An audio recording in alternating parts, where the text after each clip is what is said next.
Congratulations on 40 years of COTS. I think on the one hand, it's a remarkable milestone and something to be really proud of.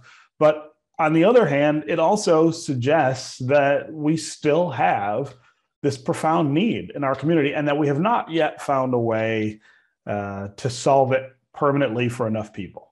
Yeah, it is. And thank you for the congratulations. I love to say that out of those 40 years, I've been with the organization for 32 of them. So to be able to see a full generation, and we can talk a little bit about, how that has evolved and what we see in the future. But yeah, the issue, and we don't talk about it in terms of homelessness anymore. We talk about it in terms of generational poverty, because really at the root of all of that, we have to tackle that piece of it in order to address homelessness. Yeah.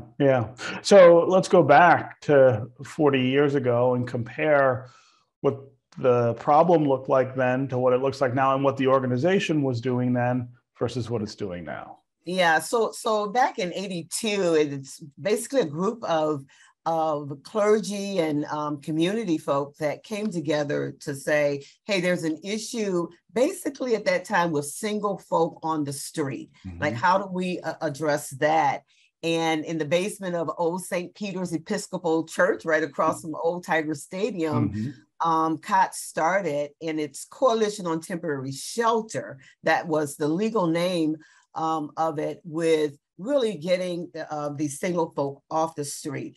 Over time, we began to see something very different, and that is whole families, like parent and children now who are experiencing homelessness, many sleeping in their cars, in other places where they should not be sleeping. And then today, you see now a totally different view of what that looks like, even across our country. Yeah. The idea, though, of trying to address it from a systemic context, I think is a really important point to go back to, because I think people don't understand all the time that that people can move in and out of this issue, and that is what you see over time: multi-generational struggle with home insecurity, with the inability to keep your family in one place. And that's exactly what it is. And what resulted in us transitioning about 8 years ago from serving what we say homeless folk to really laser focusing on families was the fact that we began to hear what I call a narrative from folk. And these are people who are now adult people in our emergency shelter with their children who would say something like this, Stephen. They would say, I remember being here when I was 6. I was here when I was 7. And now a full generation later, they're here with their children. So that was one issue. The other issue was we saw more than 2 generations. I remember seeing 4: great-grandparent, grandparent, parent, and child all together. So that speaks to this ongoing cycle of not being able to address poverty. So that's when we decided to really kind of stop things and began to look at generational poverty and create a very different theory of change about how to move people into communities where they are now thriving and not, caught up in this vicious cycle. And so we really focus on these 5 areas of family stability, education, career goals, employment and career goals, health and well-being, and economic mobility. Goals that they set. They are assets. They are able, with the help of coaching, to really move through this and have great generational impact. Yeah. I want to talk just a little about the pandemic and how much it set families back on this issue here in Detroit. I know that if you go to any neighborhood, you can see the impact that it had on families and again on their housing security.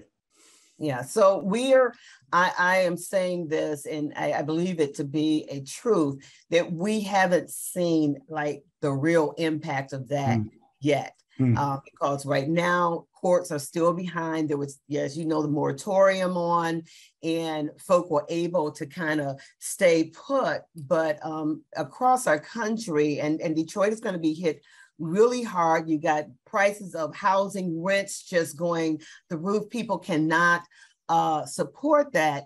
And a bit that we don't talk about is the impact on our children. Our kids are not going to catch up, folks. And that's a real thing.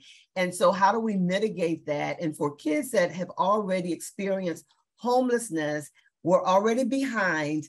There is this now increased gap of how do we address that and mitigate it. We can't fix it. We've got to mitigate the impact of it. Yeah.